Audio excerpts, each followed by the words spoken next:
This is Willpower. This is a long-awaited episode. We've got some good ones coming out lately. The Willpower podcast. And in addition to the discourse that's going on in the world about cold exposure with the traditional Chinese medicine community, which Carrie and I have a great conversation on another podcast that is coming out. It will be out by the time this one comes out. So go back and look for Carrie Bacon and I speaking about TCM and cold exposure, thoughts and theories and discourse on that. And today, another great episode where I get a lot of questions and I'm really trying to listen to all of you who are in the audience here. So if you hear this and you have topics you would like us to cover, breath, cold, biohacking, what have you, please let me know. I get a lot of questions around motherhood, childbirth, cold exposure in pregnancy, postpartum, diastasis recti, pelvic floor dysfunction. Many, many questions come to me, come to some of the master trainers that I work with at Chirpa Breath and Cold, come to me as a women's health coach on how we can course correct these things, right? How women in all seasons and cycles of their life can course correct things that are coming up. And specifically the motherhood question, specifically the postpartum question, and really the topical piece of cold exposure and pregnancy that's been going across the airwaves on socials. If you haven't seen it, it's out there. A lot of discourse, a little bit of disruption. And we wanted to get to the bottom of sort of how Lindsay sort of approaches cold from a pregnancy standpoint. And Lindsay Mathews, my guest today, is fantastic. She is the founder of BirthFit. And BirthFit is a movement as much as it is a lifestyle. It's about humans of all different sizes, shapes, races, and religion taking responsibility for their bodies and owning their decisions while at the same time holding space and supporting one another's decisions and journeys. And that is focused around how you can be fit for birth, how you can make decisions around if you want to have a hospital birth or a home birth, right? This is a big decision in life to make. And so Lindsay and I cover today the gamut. There are 7 pillars of BirthFit, and they are sun, sleep, mindset, fitness, nutrition, community, spirituality. And it's a beautiful landscape that Lindsay and all of her over 100 coaches play in. And today we're just focusing on this 45-minute episode. We're focusing on some key factors: breath, how to use breath around pregnancy, that's pre, during, and post, how to use cold exposure when it may or may not be for you, really speaking through the lens of Lindsay's experience because she's just had her first child, a year old. Her baby's a year old now. And really, she practically applied the tools from all of her programming and all of the coaches and so many other experiences in her life as a strength and conditioning coach, as a doctor of chiropractic, as a birth doula for many, many years, a Mercier therapist, women's lifestyle educator across the board. And I've known Lindsay for some time in social and professional circles, and she is always my go-to person when it comes to understanding and answering some of the questions that females specifically write in and ask about to work on pelvic floor dysfunction or diastasis recti or postpartum depression. And we get into some of that today. So figure out what your take is and come and get some nuggets from us on this podcast all around understanding breath, cold, movement, motherhood, and giving birth. Welcome to the Willpower podcast. I'm your host, Kristen Weitzel. Together, we explore health optimization tools that propel you from comfort to courage, illuminating the path together to a remarkable life through breath, cold, and biohacking. We are recording and we're live. And I'm here with Lindsay from BirthFit, the Willpower podcast. And I just feel so fortunate to actually get some recorded time with you so that I can share the brilliance I've heard come out of your mouth in the past with the world, as it were. So welcome. Thank you so much for having me. And like I said, I told Kristen this in a text or something, but usually I'm not a pain in the butt. So I appreciate your adaptability and rescheduling and embracing mom life with me. Yeah, so amazing. I think what's so pivotal, or just for me, is exciting when I talk to people about your business a lot and about BirthFit specifically and what the work you've done and just like some support tools, and knowing Emily, who you trained in so many ways. I just think it's amazing. And I kind of want to open because you have a baby, not newborn, but close. You have a new baby. She's 1 year now. Yeah. And it's like, how did that feel to be so knowledgeable and then be like, oh my goodness, I know all of these things, but now I'm really like embodying this process. Yeah. Okay. So it's been a wild, messy, beautiful experience. And like I was sharing earlier, I feel so honored to be a mother. And I was just having this conversation with our coach group earlier that our society gives motherhood a bad rap. It's supposed to be depressing or not fun or not fulfilling, or we give up things. And that's really taking us down the victim mentality spiral. And we're like on a mission to change that. Like, we get to be mothers. These little spirits chose us, and what a cool opportunity that is. So yeah, I feel extremely blessed. Even when it's like middle of the night, baby's girl gets her first tooth and she can't sleep. I'm like, I get to do this. Sometimes you got to say that out loud, but you're like, this is all of it's temporary, everything. And somebody shared this with me like way before Vera came, was like, the beautiful and heartbreaking thing about motherhood is that nothing lasts forever. It's all temporary. And I was like, oh my God, that gets me in the heartstrings. Yeah. To answer your question, I got pregnant at 40 and had my baby at 40, and it was awesome. And it was all natural. 2 years prior, we had a miscarriage, or I had the miscarriage. And I literally just, from that moment on, just nourished myself, took care of myself, honored, listened to, dug deep, cultivated within the 7 pillars that we have.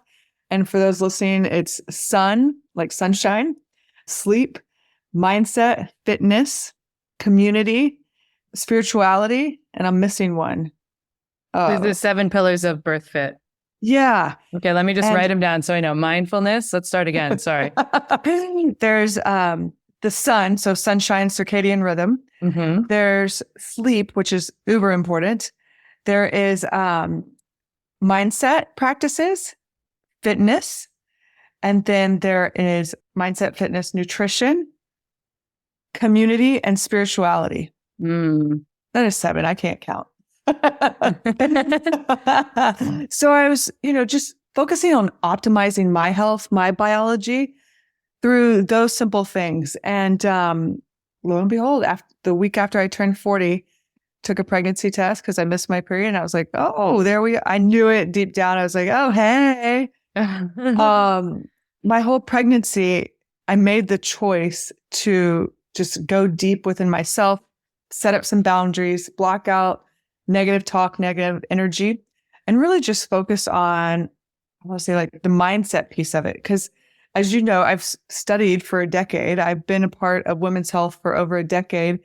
And I didn't want to read like any trauma stories. I didn't want to read any what ifs. Like, I've already read all that. I knew the stats, I knew the numbers, I knew the what ifs. And I really just wanted to like level up my mental game, my vibe, everything. And that's what I did in pregnancy. It worked, She came out okay. She came out. I gave birth on our back porch. It was awesome. As close to nature as God designed, no pokies, no ointments, nothing. We left her cord, let it pulsate for as long as it did.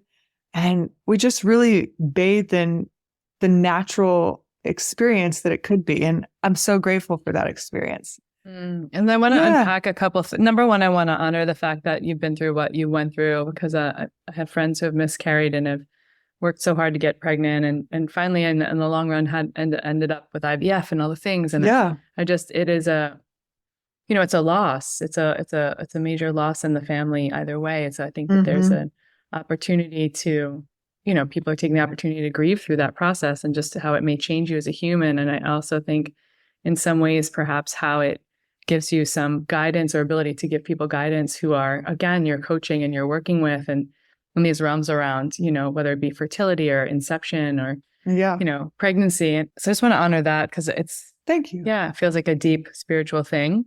It totally, I think it has the opportunity to be for women for sure. We took it as a beautiful learning experience and my body, my vessel served that spirit and the length of, I felt like it was he in his journey and it was complete, felt like it was healing.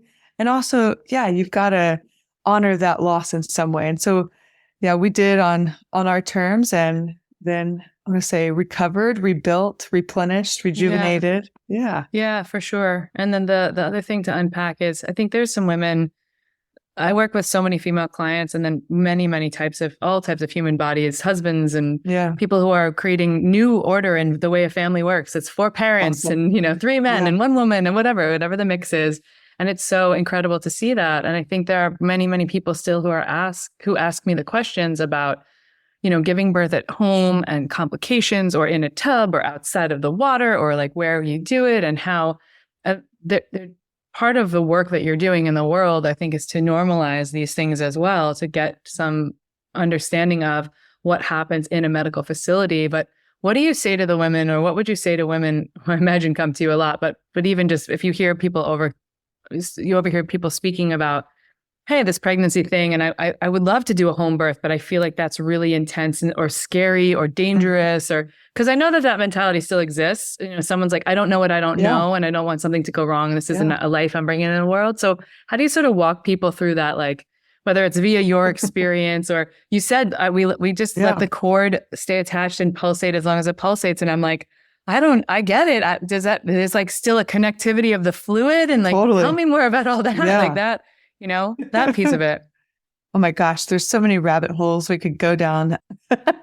For one, just my little tangent on the placenta. Like the placenta is baby's twin, and they're literally created, conceived at the same time. Placenta will be baby's guardian angel throughout the whole experience.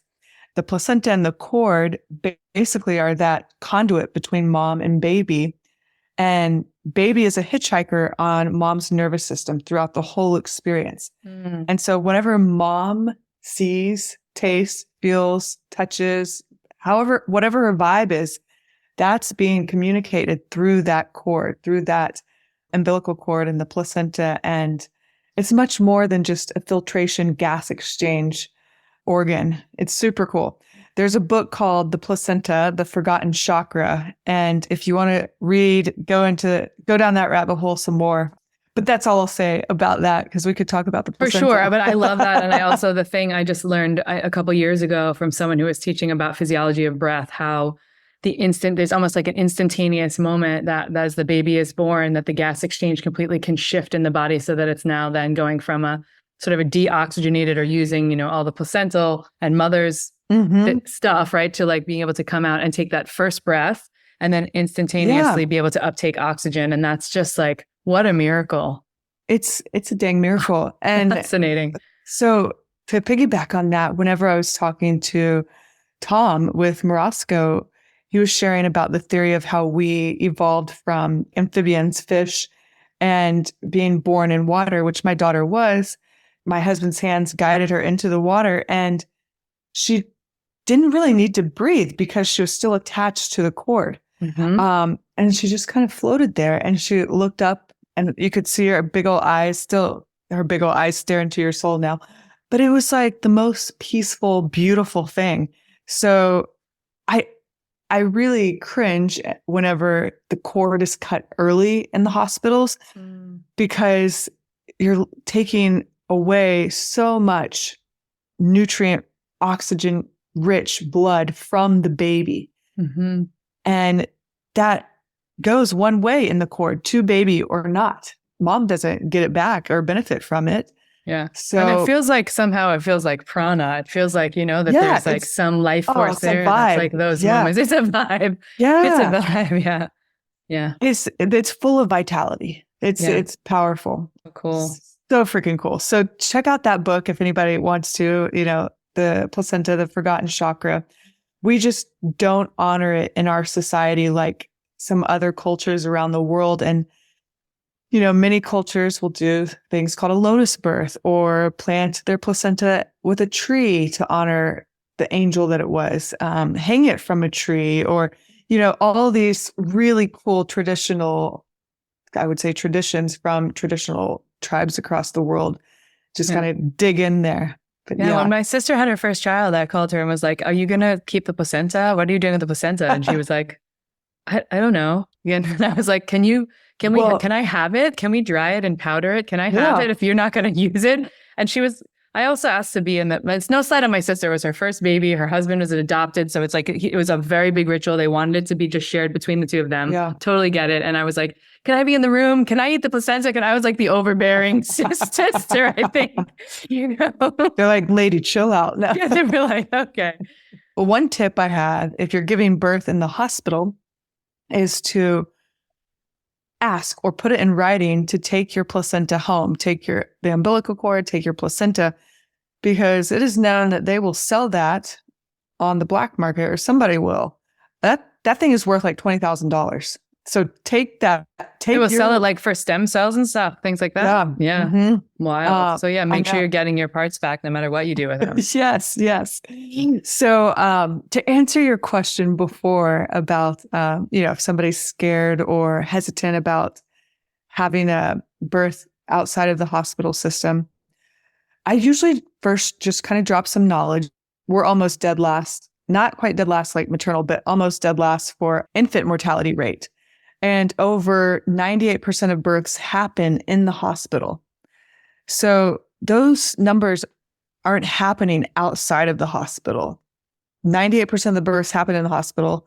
Then a lot of the negative things are happening inside of the walls of the hospital. Mm-hmm. We spend close to $100 billion on birth in our country. I don't know if anybody's recently listened to the Tucker Carlson podcast with Callie and Casey. Oh, it was brilliant. I think it's Dr. Callie and her brother Casey. She's a doctor. She's a trained surgeon, and he's kind of a whistleblower that used to work for Coca-Cola, I believe. Oh, I love it. They're like tearing stuff up in the lobbying department, but they share a bunch of numbers on that podcast of how we as a society have never been sicker, and specifically our children. So when I talk to couples, I'm like, look, the critical period for us as human beings is from 3 months to 12 months prior to conception to that first year of life, that first year postpartum. We are totally just introducing things that are, I would say, not necessary at all. For example, babies in the hospital automatically, unless you say otherwise, they get a Hep B injection and erythromycin on their eyes. It's an ointment on their eyes. There's no need for that. And babies are not IV drug users, nor have they had sexual intercourse. So there's no chance of, STDs. So the more and I say this, the more we infringe, interrupt, disrupt that critical period, the more dis-ease or pathology will show up. I'm a big believer that God, nature, universal law, whatever you want to call it, has given us a blueprint, and it's up to us to follow it. Mm-hmm. And if we don't follow it, then dis-ease is going to show up. Pathology is going to show up. So I kind of share that. And then, it depends on how I'm working with them. Like in the past, if I was a doula or, had a more intimate role with the family, I would ask them 2 questions. And these are questions I asked myself. Me and my husband both answered together. And one is, where would you be if everything went as desired? Where would you want to give birth? And let them sit there, think about it. And then I say, where would you want to be if nothing went as desired? And for us, the answer was the same. And usually the answers are the same, because when people are not put in like a fear-based scenario where it's not like the pressure's cooking and they have to make a decision like 10 seconds from now, they will make decisions out of love instead of fear. Mm-hmm. And so that's why we go through that before, so that, birth never goes as planned, but that's the beauty of it. But when we surrender and adapt and we stay true to our values and we make choices out of love and not fear, then we end up on the other side with a really fulfilling experience. When we don't, we end up on the other side with a little bit of shame and regret and like, replaying that scenario in my head or, whatever. So those are kind of the two avenues I take: a little bit of education and then getting more intimate with a couple. Yeah. That's really beautiful to give them some prompts in that way. Yeah. And when you, all of this conversation and also this, like the 7 pillars that you talked about, sun, sleep, mindset, fitness, nutrition, community, and spirituality, all of these things are part of this BirthFit model and part of the way that you work with people. And I'd love for you to just sort of briefly describe or share with people who may not be familiar with BirthFit, what I want to say, what an incredible resource it is, but really just the sort of the mission of this company that you founded. Yeah. So in short, BirthFit provides, we sell, that's our offer, that's our service out there, nervous system based general strength and conditioning programs. And wasn't anything out there whenever I started that was, I don't say easy, but simple, addressing just general strength and conditioning for the woman inside of her motherhood transition seasons. So that'd be preconception, pregnancy, and postpartum. There was no outline of how to return to general strength and conditioning, fitness. Women are cleared for sex and exercise at 6 weeks postpartum. And that was basically based on the average woman and her uterus shrinking down to its previous size. Like, that's it. It wasn't based on whether the tissue was healed or not healed, whether she could stand on one leg, do a squat with no pain, none of that. And certainly nobody was giving prescriptive, like, hey, here's the exercises you can start with. Yeah. No.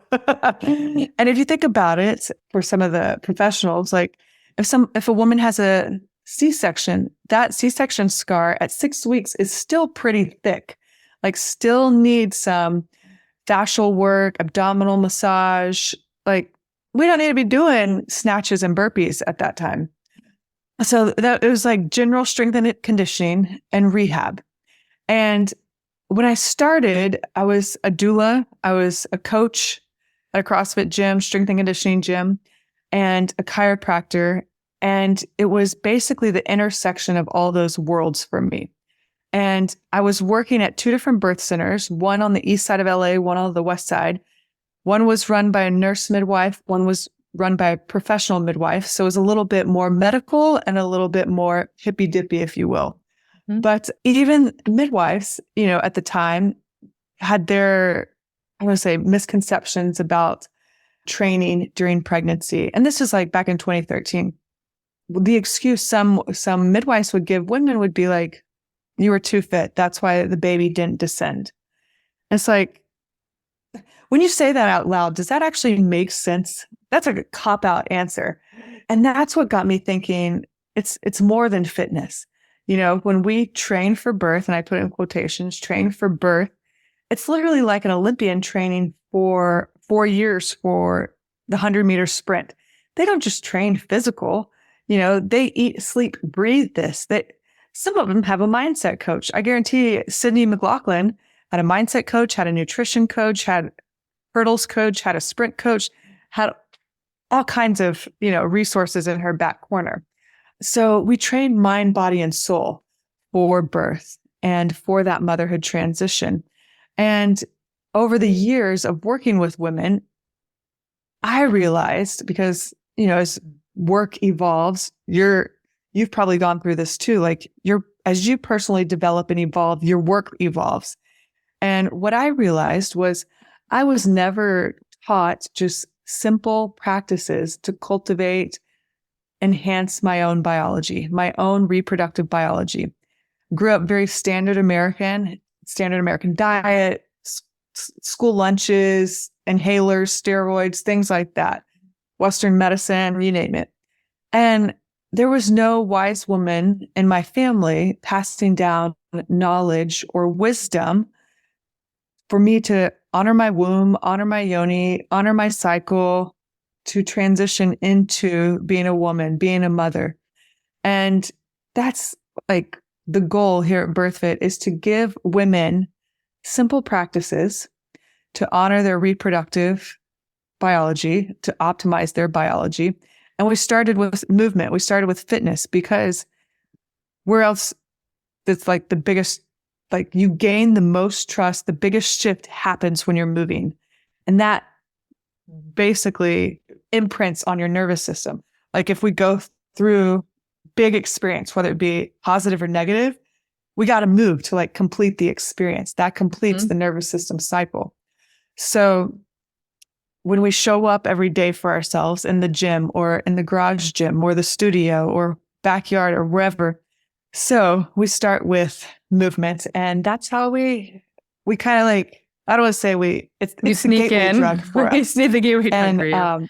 And also how beautiful to talk about the nervous system in this way, where it's like also movement for the baby, also the cascade of bliss chemicals and the neurochemistry of the body and affecting the baby, and just setting yourself up for de-stressing if you're trying to get pregnant and you're in the midst of throes or IVF or all those things. It's like, this is the beautiful piece, is so much conversation around nervous system transfer to the child or to where you're at. Right? You hear the stories all the time of people who try to get pregnant and then they can't and they adopt. And then 2 months later, she gets pregnant because they've relaxed. Totally. That happens way more than you realize. And if you're going, like, measuring your nervous system, right? Like HRV is the best way to kind of measure your nervous system right now, heart rate variability. And people have Garmin watches, Whoops, Oura rings, things like that. In the office, we used an Insight scanner. But all these 7 pillars, whether you're going for IVF or IUI, can be implemented as well. Mm-hmm. And when your nervous system is at a place ready for expansion, I guarantee that ART, assisted reproductive technology procedure, is going to be a lot more successful, than if your HRV was super low. So we try to get HRV higher, consistently higher. Nervous system's at a place ready to expand. Your nervous system range of motion will expand. Yeah, so beautiful. I'm just understanding the tenet of how nervous system tone affects the baby as it comes out, right? Yeah. Sometimes you see a person who's super chill, has a baby, and you're like, this baby is amazing. They're just chilling out. And it's like, no surprise there. And that's the correlation. Yeah. So cool. Have you been struggling with like mood swings? Because lately I've been just a little all over the place. I don't know if it's Mercury retrograde or what, but I've had some highs and lows, getting a little irritated by the simplest things, navigating my hormones being a bit out of whack when I'm a health optimizer is not the most fun. Maybe you haven't been sleeping well, or you're stressing out more. There's a lot of things going on in your life right now. Your plate is very full. That I take regularly BiOptimizer's Magnesium Breakthrough. It's what I use with all my clients, and it's incredible. It's 7 types of magnesium rolled into one. So let's talk about a game-changing mineral, magnesium. It's going to help you with sleep. It helps you with stress, balancing your hormones, and really getting your body to function optimally. Right? And here's the thing. Most of us aren't getting nearly enough of this from our diets alone. And when you're deficient in this vital mineral, you can throw your entire system out of sync. So I doubled up lately on the Magnesium Breakthrough. 2 before I go to sleep. It's helping me work through, and my system work through some of the challenges it's having right now. In addition to over 600, last I read the research, of chemical reactions, magnesium also plays a vital role in hormonal balance, glucose metabolism, and managing symptoms across different stages of life. So utilize magnesium supplementation no matter what, and use my favorite while you're at it and support this show, BiOptimizer's Magnesium Breakthrough. They're at bioptimizers.com/wellpower. Sleep well, stress less, digest more, manage and balance your hormones. Let's feel better together. Magnesium Breakthrough from BiOptimizers. I want to weave a little bit in conversation around breath and cold, because I get so many questions, and you have such I watched you intermittently around your pregnancy doing cold plunging and checking in on that. And there's definitely people on the socials that are always like, oh my goodness, what are you doing? And you can't be in cold when you're pregnant, or you can, or there's a lot of discourse from the Chinese medicine community, which I just finished recording a podcast with one of the master trainers in a traditional Chinese medicine person to talk about cold womb and the notions behind Chinese medicine, saying where and when cold may or may not be good, and how systemic cold is something that is sort of held in a different space, but that there's a lot of, there's like any good practice that's existed for thousands of years, there's lots of different writings about it, right? So things get lost in translation and things get found in translation. And so we had a really nice conversation around that. But just understanding this landscape of pregnancy, and there's so many opinions in the mix, I just would love to get sort of your feedback, your understanding, some of the things that you continue to lean into and learn around let's talk about the cold exposure space first, because that's breath, I think, is something that's so beautiful. And I definitely want to talk about that.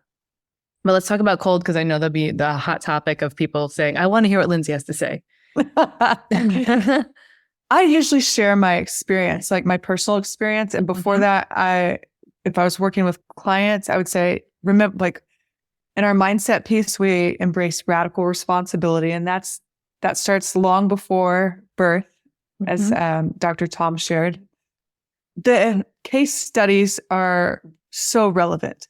And I can't remember if it was him that I was talking to or somebody, but the N equals one thing is so real throughout pregnancy, postpartum, birth. If somebody tells you this exercise is safe, that it's kind of BS. Safe is relative. If somebody tells you this temperature is safe for a cold plunge or for a sauna or whatever, it's BS, because we're all different, and we all have different maps of the world. We all have different biochemistry. We all slept differently last night, ate different things this morning, whatever. So that said, I really would love to listen to that podcast with the acupuncturist. Yeah, it comes out this week or next. But so when it does, I'll send you the link. Yeah.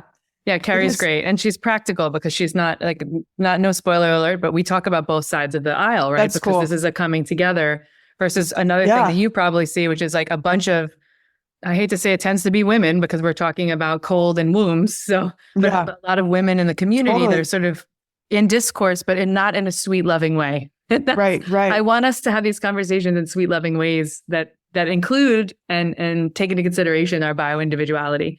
And also our belief and our, this is what you're mentioning as well too, like belief, the structure of belief or your mindset. If someone's standing next to a cold plunge and they're like, this is the scariest thing I've ever done, their nervous system is different than me, where I'm standing next to it being like, when do we get to get in? She's like excited. Yeah. So the Eastern medicine lens, which you probably went over with her, views pregnancy as a warm state. And I think that's pretty cool. Like that, the body is revved up. There's a lot going on. The blood is flowing. And I was pregnant during the wonderful hot days of summer here in Texas. Like my baby girl came August 27th last year. And I actually, believe it or not, took a screenshot of the temperature on our iPhones, where it says 10 days, and it was 101. So I totally embraced cold plunges. And at first, the noise got to me, because you hear people say, don't do cold plunges in pregnancy. But then I started going down rabbit holes on Instagram. Instagram's a dangerous place sometimes, or a beneficial place. And there are women, in cold countries, like freezing cold countries, jumping in the snow in pregnancy every day. Then I started reading about how maybe it's Denmark, they push their babies outside to nap in the cold, or after birth to revive a baby, they dip a baby in ice cold water in Russia or different places. So it's like, our society has just gotten extremely comfortable. This is ridiculous. So I did cold plunges in my first trimester. I think I was a little bit fatigued. I napped more than anything towards the end of my first trimester. And then I started back up again. And for me, when I started back up again, I looked at the temperature of the surrounding rivers around us. They're in the lower 60s, even like year round. Some are in the upper 50s. And that's what I started with. I started just like going up to my hips, then over my belly. And then as I got more comfortable, just dunked, got in, got out, whatever. Some days I would do the espresso shots, but it was mainly what I felt comfortable with. And I think that's a big, big key and a huge benefit of me practicing BirthFit and the pillars is that I trusted my intuition and my gut feeling, and I didn't listen to any noise, only for a hot second. But, I think it's good practice doing hard things like that.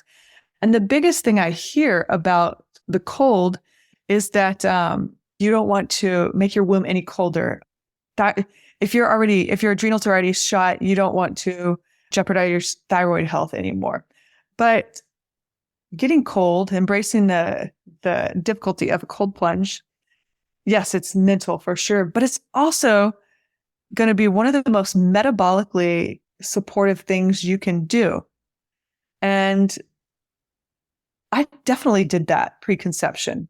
I didn't do it every day. Some people do it every day, but I probably did it 3 times a week.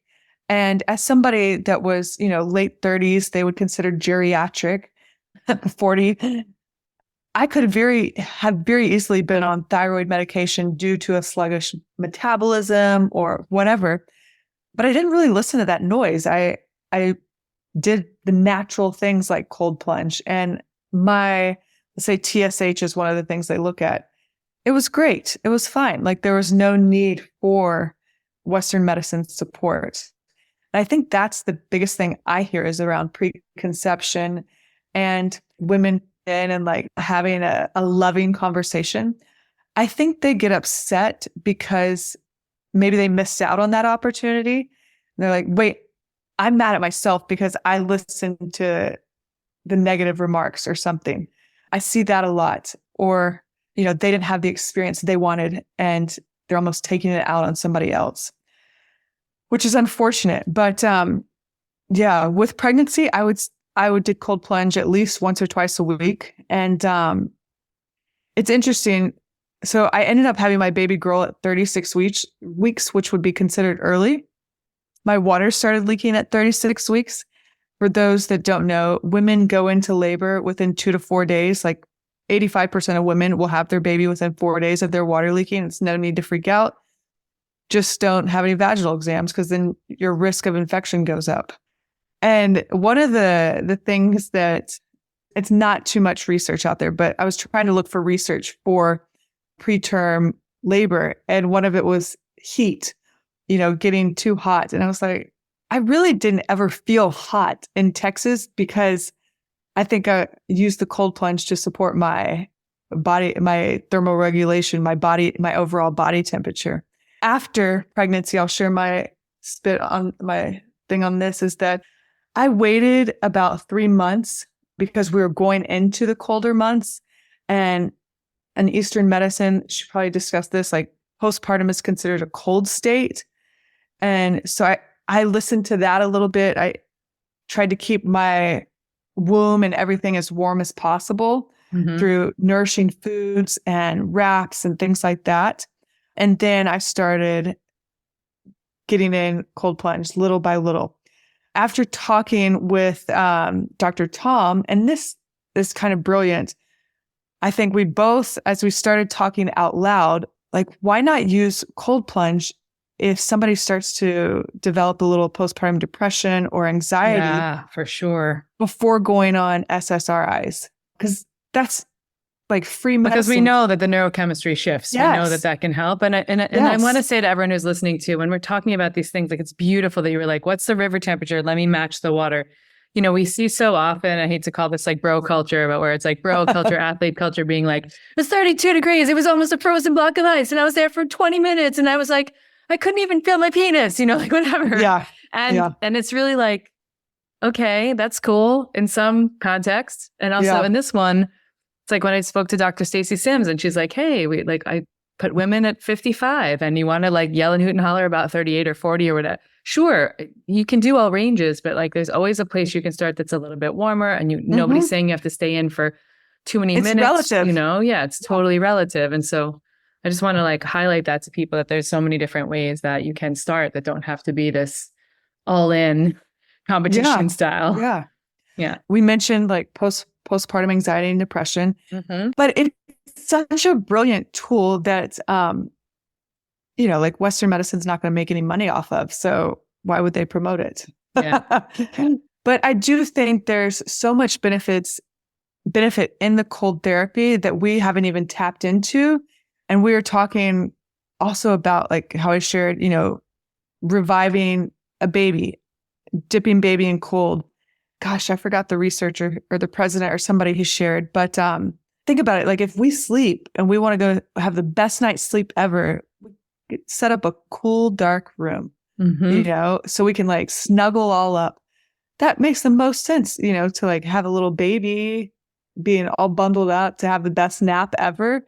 But my girl likes to sleep on me, sometimes still, but have us bundled up, Yeah, it's like a swaddle moment. Yeah, That's so calming yeah. for the nervous system. I was just Oh my God. doing some reading some research all around deep pressure therapy and weighted blankets and swaddling and just how beneficial it is to the nervous system. Yes. Oh my gosh. But that was my experience with it. I literally, like, it's funny you asked. I got a question today from somebody that was like, what temperature was your cold plunge at? It's like, well, I looked at the rivers around us and I know they're pretty cool. And I was getting in the rivers. So I wanted to match that. And then I took it down from there. But yeah, prior to pregnancy, you could find blocks of ice on the top of our deep freeze. Totally. So if we, and which is amazing. And if we transition a little bit to the conversation around breath, and this is something that I don't have the answer to at all as a breathwork leader, even, which is my, Lamaze was like the big thing in my mom's day. Totally. And so I just wonder how the evolution of that, or just like how that wove itself into the landscape. And people aren't really doing Lamaze anymore. No. Are they? I mean, it still exists. Somewhere maybe, but yeah. And God bless them, because they were like one of the first birth education courses. Totally. And then came Bradley method, like things like hypnobirthing. I used to teach hypnobirthing back in the day. But now we have like such an array. Like you can go on Instagram and find any sort of birth prep that matches your values or preferences, and you'll get a great education. We have so many resources available now. Oh my goodness, it's time to buy somebody a gift. And that might be you.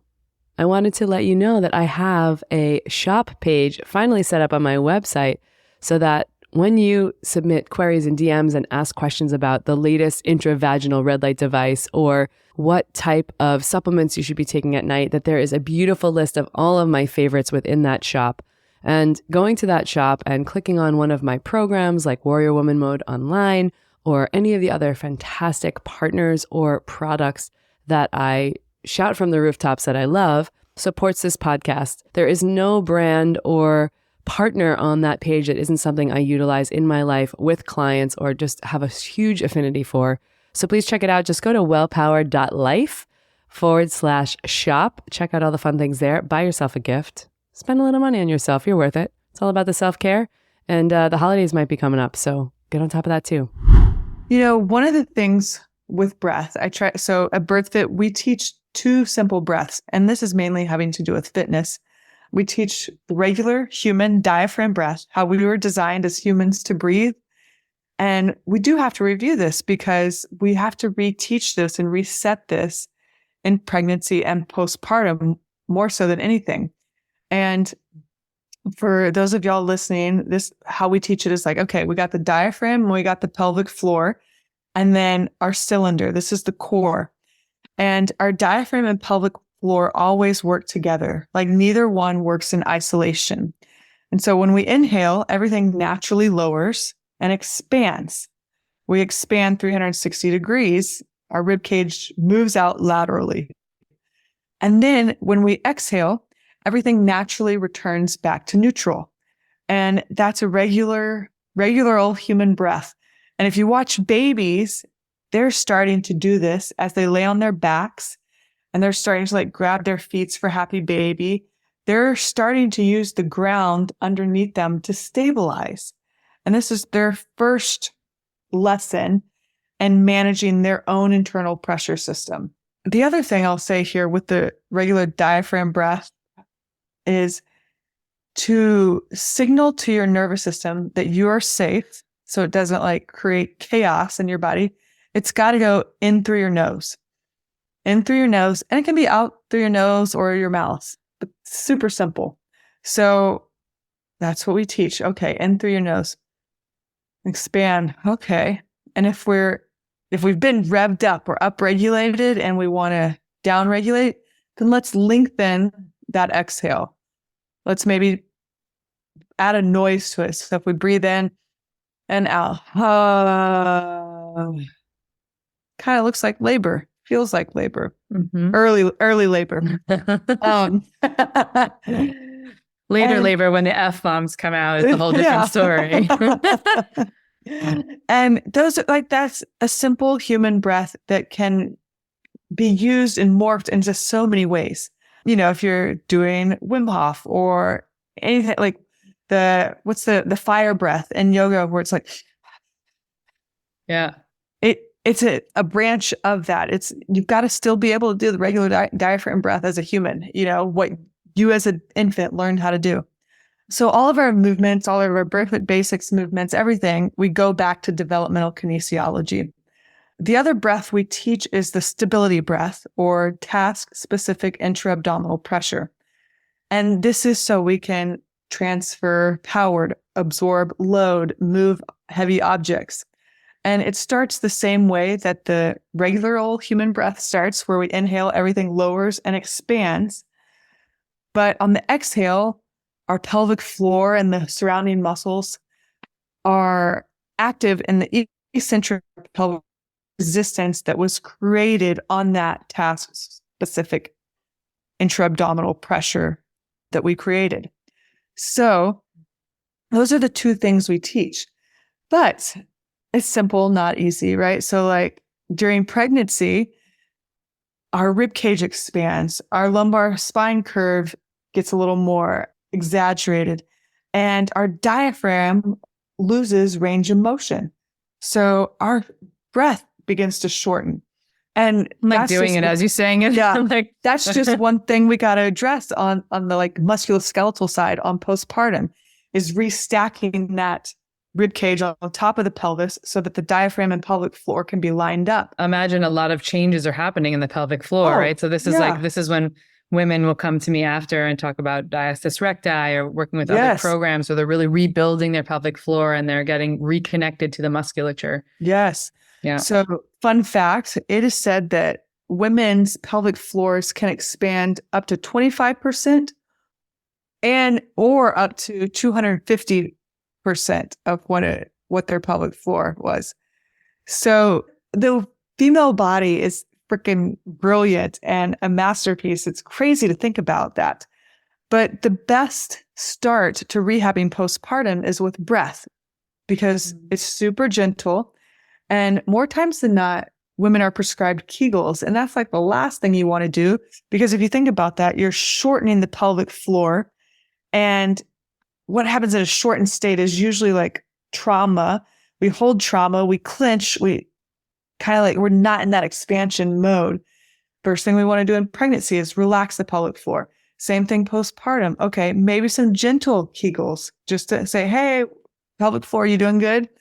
We don't want to be doing them at all the stoplights or, 100 a day. We just breathing, simple diaphragm breathing is going to do wonders. Our breath, we can like shift energy, right? Like we felt it with different breathwork classes, or you could have like such a gnarly experience, like visualizations, seeing things, tingles in your body. What do you call it? Holotropic breathwork. Gosh, I've done some gnarly breathwork classes in LA. Where you're just like writhing on the floor, you're dizzy, feeling like you're floating. I've done classes like where I'm like, all the drugs. I feel like there's an electrical charge under this pillow I'm lying on. Yes. Oh my gosh. Well, you can have that. So you can have that experience in birth. One thing I thought about the whole time, it was just like, I'm focusing on this breath, this task at hand. All that's in front of me right now is my next breath. And I have the choice of how I want to use that. You can like get all riled up and be like, and run from the contraction almost. Like the contraction's not going to be bigger than you because it is you. Mm-hmm. So if you can put your feet on the ground, take in a breath and breathe baby down, almost like an ujjayi breath. You can close your mouth, send that energy, send that breath down, almost like a J, down and out. That's just going to, I want to say like hug baby, like hug baby all the way down. I think it's beautiful. The other thing, gosh, there's so many things on breath I could go But it's what you're describing is also amazing, is it's like when someone gets into an ice bath and they're fighting against the surrender. Yes. And I feel like there's a correlation here that's like, how do you like actually tap into where you are, not use fear, use love to go back to that and be like, how do I like breathe into that? Because it is just one next breath. It's no one said it wasn't going to be not a little painful perhaps, or a little sensational. Let's just call it intense, but we Intense can is the best choose. word. Yeah. Yes. And the last thing about breath is it truly is the one thing that connects the physical and the non-physical, and it happens right here in the center of our body, like the diaphragm, if you want to be nerdy, major muscle of respiration, stability.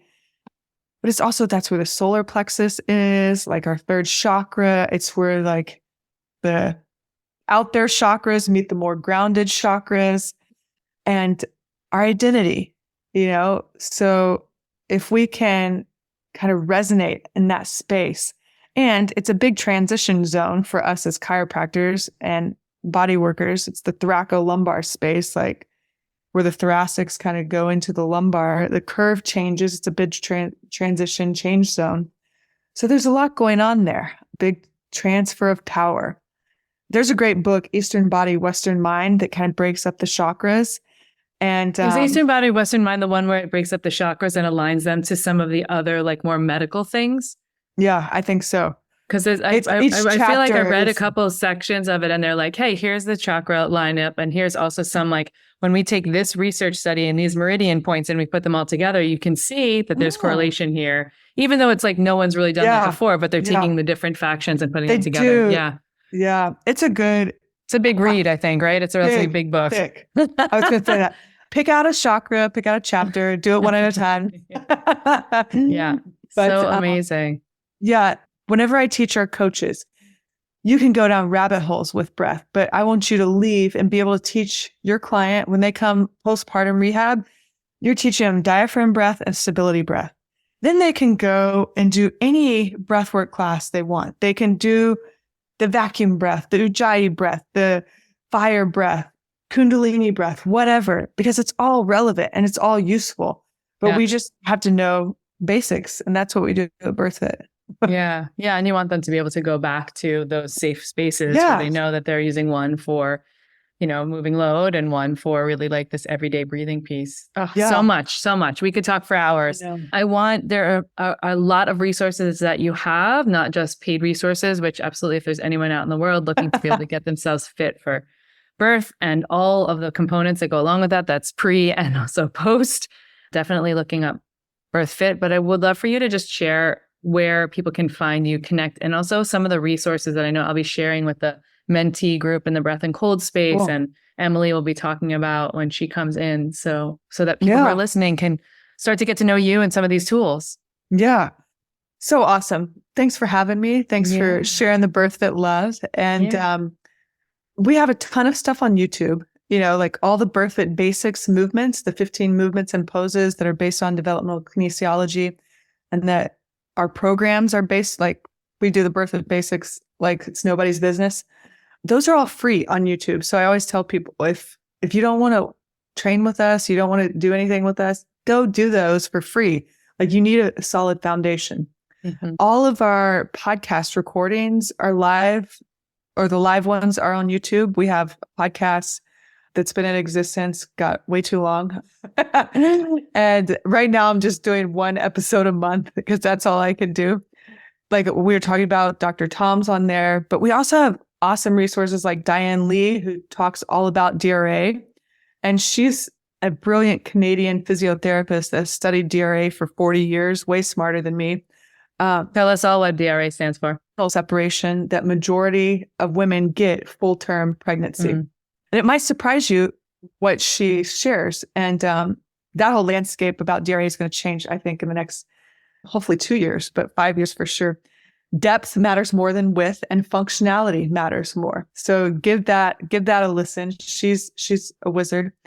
And then we also have women on there like Yolanda Norris Clark, who's like the queen of free birth, unassisted birth. She gives a brilliant interview, and she's had 10 babies. So she's had all of them at home with no assistance. It's wild. So she knows. She knows a thing or two. So check that out. And we really try to nurture our community on Instagram. And we have an app now, which comes with all of our programs. And so it's really awesome in our chat section in the app. It's our community is super valuable, and we try to take really good care of them when they're in there and answer any questions, like consults, anything like that, case studies. We have a monthly support session for anybody in our programs, and we can pick apart your case if you're having trouble. I'm biased, but I love BirthFit, and and I love it too. I feel like the world's number one resource for women. Yeah. No. Well, thank you. And now that I've gone through the whole experience and done all of our programs, start to finish, I can honestly say without a doubt, like, I'm super proud of the work we do, and it's really cool. And we have coaches everywhere. We got 100 in our cohort right now. So just look for a BirthFit local resource, because I guarantee they'll support you and help you as best they can.